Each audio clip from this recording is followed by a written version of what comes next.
Si Patcher ay sad. Patcher now is sad because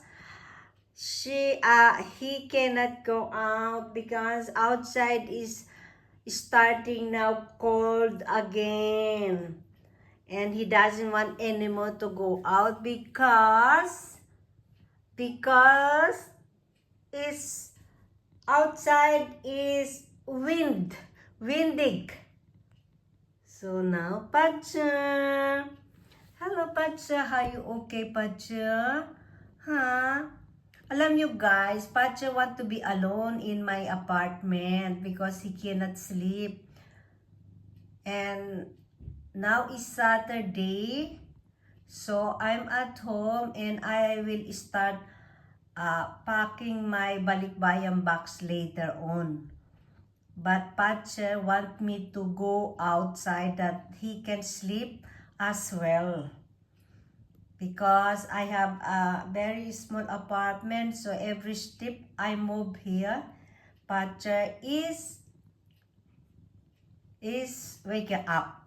So guys, you know, pagpasensyahan nyo na po guys ang aking English kasi hindi na po ako sanay na magsalita ng English, so I forgot some words.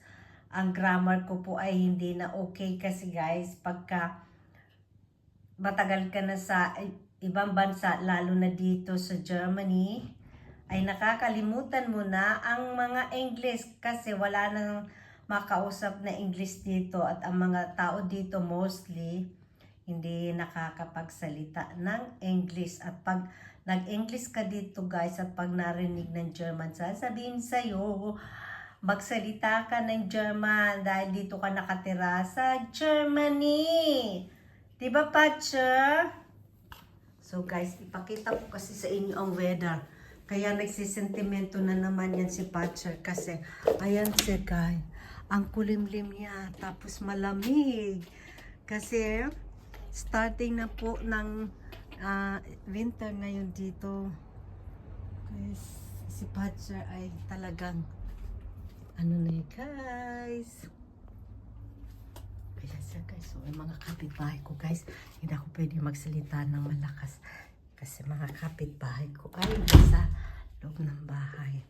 So ito guys, ngayon ang aking ibabalik-bayang box ko guys. So ayan, ang dami niya pero hindi pa rin ako mag-start. So ayan, ang dami niya mga ano guys, ayan, bali 3 karton ng aking ipapadala. So pero hindi pa ako mag-start.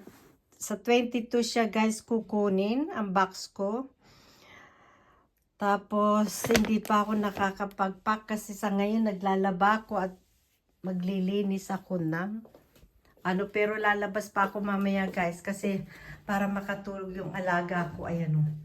So, okay pa Patcher? Patcher? So guys, that's all for today guys at the moment. Thank you for watching. Bye!